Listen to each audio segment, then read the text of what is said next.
দেখেন ভাই, করলাটা কিন্তু সুন্দর হয়েছে করলা না? হ্যাঁ হ্যাঁ, দেখেন করলাটা তাহলে জালি মোটামুটি ভালোই আছে, দেখতে পাইছেন তো? তাহলে দেখেন অনেক সুন্দর পরিবেশে করলাটি জীবনযাপন করছে। তো আপনারা সবাই দেখুন, অনেক সুন্দর করলা। এটা দেখতেছেন নতুন চাষি করলা আবাদ যা করেছে, আল্লাহ ভরসাই ভালো। তো নতুন আবাদ, নতুন সুশীল, এই বছরের ধামাকা আবার করলা। তো আপনাদের সবাইকে বলতেছি যে আপনারা সবাই খেয়াল রাখবেন।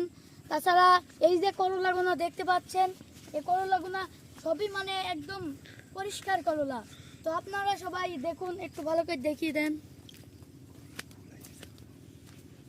করলার ফুল হয়ে গেছে কিন্তু, তো আগামী আবার করলা তোলা হবে। তো আপনারা সবাই দেখুন, আপনারা সবাই ভালো থাকবেন, লাইক কমেন্ট শেয়ার করবেন।